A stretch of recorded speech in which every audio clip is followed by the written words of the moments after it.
അപ്പോൾ എല്ലാവർക്കും സ്നേഹം നിറഞ്ഞ ക്രിസ്മസ് ആശംസകൾ കേട്ടോ. നമ്മളിന്ന് പോകുന്നത് ചെറിയ ഒരു പള്ളിയിലേക്കാണ്. അവിടെ ഒരു പുൽക്കൂട് ഉണ്ടാക്കി വെച്ചിട്ടുണ്ട്. പുൽക്കൂട് എന്ന് പറഞ്ഞിട്ടുണ്ടെങ്കിൽ ബethlehem കൂടുതൽ ഭംഗിയിലാണ് അവർ ഉണ്ടാക്കി വെച്ചേക്കുന്നത്. ബethlehem തന്നെയാണ് അവർ ക്രിയേറ്റ് ചെയ്തേക്കുന്നത്. പക്ഷെ അതിനേക്കാളും ഭംഗിയാണ് കാണാനായിട്ട്. പിന്നെ തന്നെ അവിടുത്തെ ഒരു ചേട്ടനാണ് ഇതിൻ്റെ ഒരു കലാകാരൻ. അന്നത്തെ അവിടെ ഒരുപാട് ചേട്ടന്മാർ അവിടെ ഉണ്ട്. അവരെല്ലാവരും ജോലി കഴിഞ്ഞ് വന്നിട്ടാണ് ഇത് സംഭവങ്ങളൊക്കെ ചെയ്യുന്നത്. അവർ ചിലപ്പോൾ പോകുമ്പോഴേക്ക് 2 മണി 3 മണിയൊക്കെ ആവും.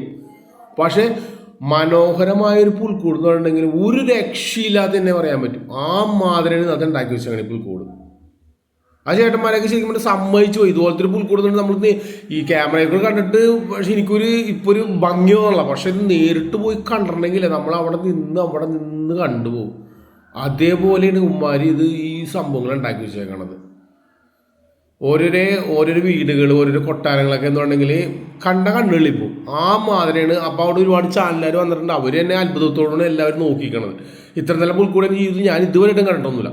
ഒരു സ്ഥലത്തും ഇതൊന്നും പുൽക്കൂടെ ഉണ്ടാക്കി കണ്ടിട്ടില്ല.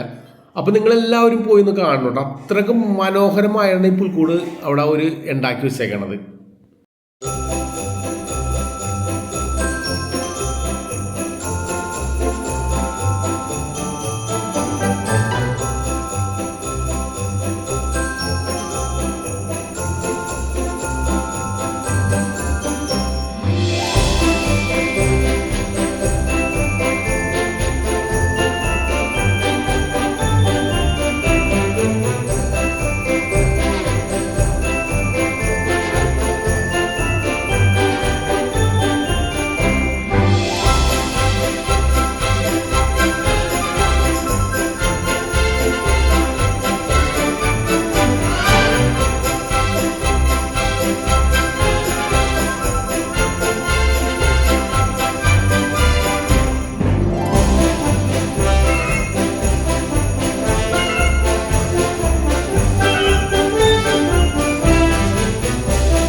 നമ്മൾ വീഡിയോസ് എല്ലാം എടുത്തു കഴിഞ്ഞപ്പോൾ അച്ഛന്മാരും ആ പുൽക്കൂട ഉണ്ടാക്കിയ ചേട്ടന്മാരകത്ത് കുറേ പേര് ചേട്ടന്മാരൊക്കെ ഉണ്ട്, എല്ലാവരും നിന്നിട്ടൊരു ചെറിയൊരു വീഡിയോസ് എടുത്തിട്ടാണ്.